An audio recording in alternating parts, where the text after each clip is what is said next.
Hello, everyone, and welcome to this special little portion of DCT.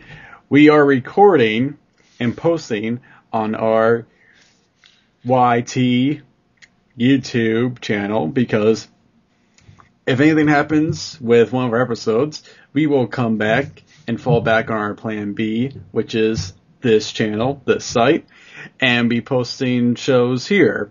And we had a little bit of a hubbub with the last episode last week, which was talking about favorite moments from season 2. And so we are going to have it here and plant it here and for everyone to see here. And just like it says in the description, or if you've seen this before, we are going to talk about our favorite moments from season 2, the ones that make us remember about season 2 the most. And if you're a fan of season 2, then you're gonna enjoy it a lot.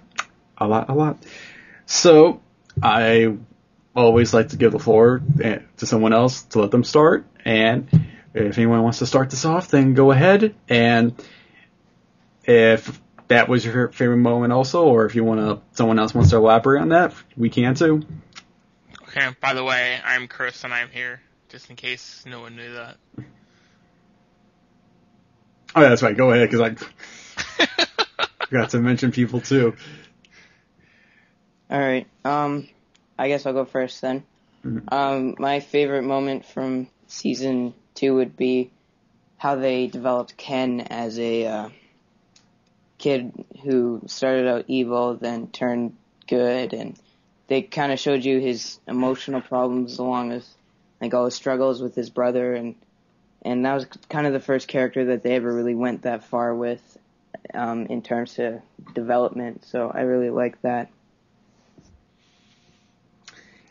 I myself, in my top 10 moments of season 2, I actually put Ken's entire character arc as my favorite moment because of just... It's rare that you get character-driven shows that's being held by one character, and that particularly that episode where Ken finally becomes good and finds Leafmon, and even Derek Stephen Prince himself, who was recording that episode, said that everyone was emotionally touched by the whole episode, and so there's a lot to get out of that entire character's arc, and I would say that it's an essential pick, actually. Yeah, well, the thing is like there's some relevance for that type of character development throughout the rest of the franchise, but I don't think it hits home as well as it does from season 2's development of really taking someone who thought of to be evil at first and making them pure good. That's as much relevant to the storyline. We see a little bit of that in Tamers with Impmon and Beelzemon.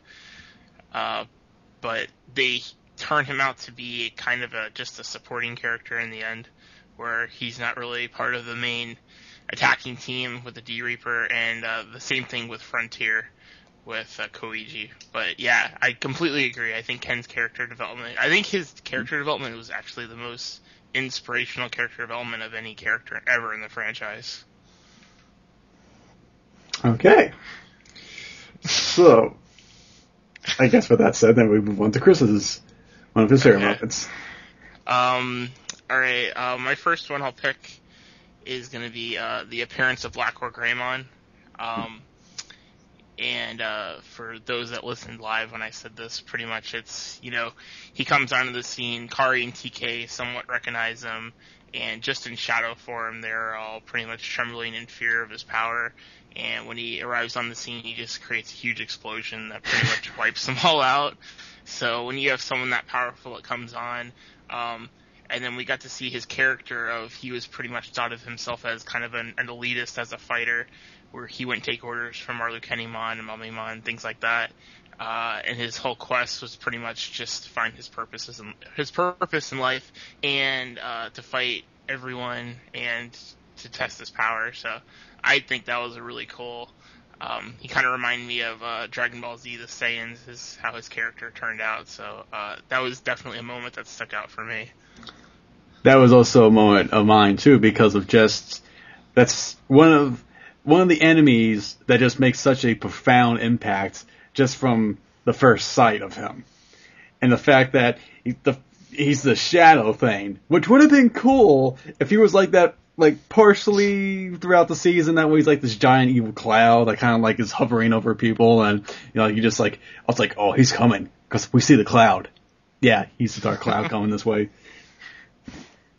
That was actually one of mine too. Well, you guys all have to think of different ones. Yeah. I don't know. But we still see him as a cloud. Is there anything, Josh, Joni, you guys want to elaborate on my moment before, I guess, when you guys move on? No.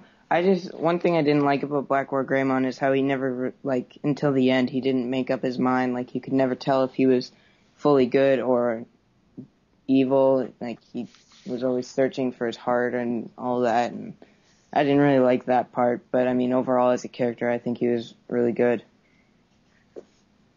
Okay.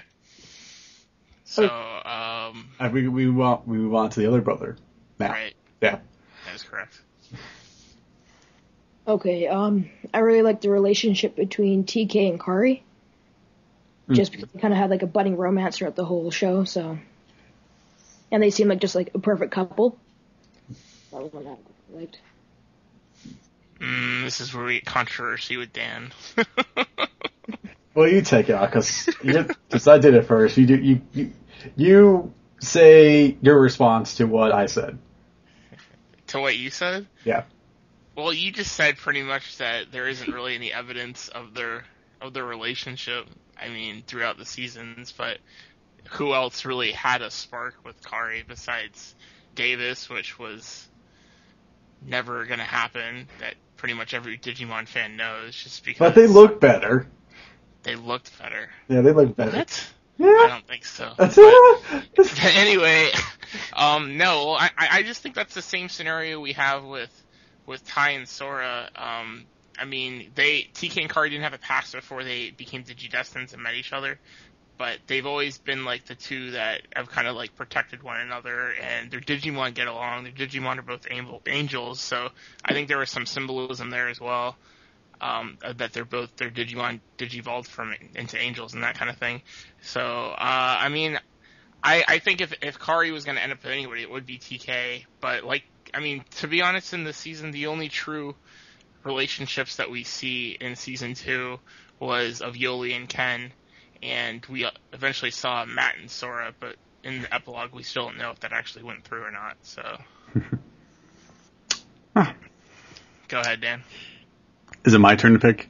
No, it's your turn to debate that topic first. You already said it. You already told everybody what my thoughts were. You can say more. I'm probably wrong. You remember? I don't know. Someone should follow up. It just shouldn't be one person. Well, I would think... Okay, I'm coming in now. Well, it's not really a... It's not a romance thing. It's like a friend kind of thing, because it doesn't really get there with someone like TK and Kari. And I think when you say the whole thing about, well, because their Digimon are angels, so of course it makes sense. I'm like, well, yeah, just because they're Digimon the same, I don't say that as evidence, but... Okay. Well, let's go back to season 1. What is the evidence of Tai and Sora? I mean... Long history between each other. They have a long history between each other, but it's just that they know each other from, like, soccer. And I mean, Tai hints that it's like she's pretty cool for a girl and stuff like that, but there isn't, like, any kind of, like, Tai's gonna ask her out or anything like that, even after season 1 ends. And then the only other reference we get is from the movie, which apparently they've developed a relationship, but the thing is, none of us know how exactly that happened. There were other parts of season 1, but that's season 1. This is season 2.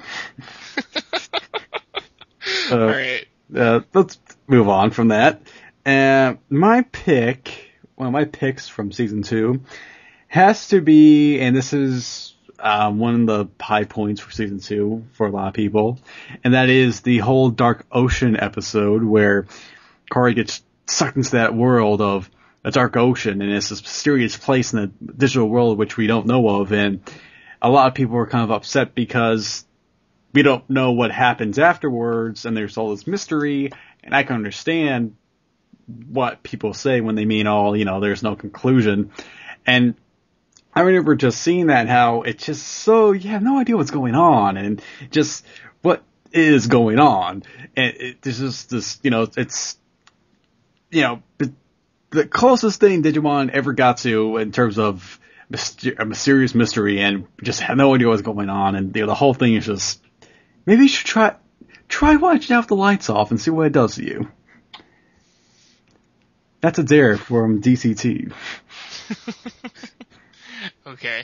Yeah, I think that was one of the, like Dan said, it's one of the many things that we've seen in the franchise of a certain part of a season that is just left out, and it really begs for some kind of conclusion from. And I think the Dark Ocean's probably the most influential part of that.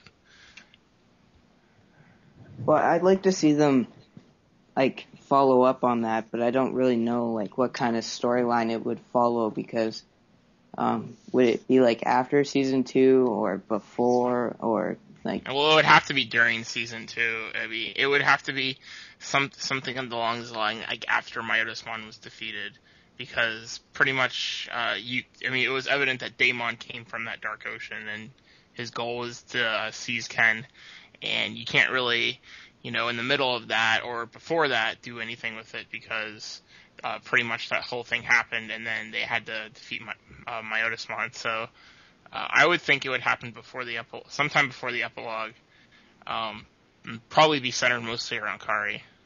Yeah. All right. Should I go with number 2 then? Yes, you go on with number 2. All right. One of my favorite parts about Season 2 is all the new stuff they brought in, with the Digivolutions and the ability to travel between the digital world and the human world, and all of that. I just like the Dark Ocean as well, but I feel like they didn't really explain each one enough. I mean, the first 2 they did, but the Dark Ocean, like Dan said, didn't really go fully explained. But the Digivolutions for me is one thing that I really liked, because the Armor Digivolution was never seen before, and, except in the movie. And then, as well as DNA, except in the movie. But, I think Season 2 came out before the movie, didn't it? I don't know.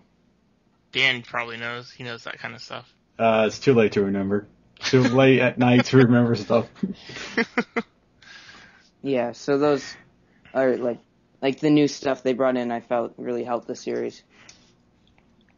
Yeah, that was actually very nice because because there's when you see the first season and all the different forms, it's like, oh man, those are so cool, and just and then with season 2, they kind of outdid themselves, because when they get to the final conflict with Mental Myotismon, and they're in that dream state, and then you see all the evolutions, and it's like, oh man, look, it's like season 1 except 10 times. And so it's just, they outdid themselves with that. But I also feel like too that they kind of let some evolutions off to the side, the evolution of Hawkmon into the Veggie Ninja, whose name I can't remember, but Shuriman, the samurai of sincerity. Yes, and I'm like, that is awesome, and yet they didn't show enough of him, and also Rangermon, also Vumon's Rangermon. No, Vumon. Oh, Rangermon. Rangermon, yeah. I thought you said like Rangermon, like the Power Rangers. Like I said, it's late. It's late. It's 11:35. Okay. And so I felt like they kind of did leave some evolutions which were interesting and didn't show them as much as others. Well, I think Ragermon was actually probably one of the more secondary evolutions from the new kids, because only the new kids got 2 armoreds.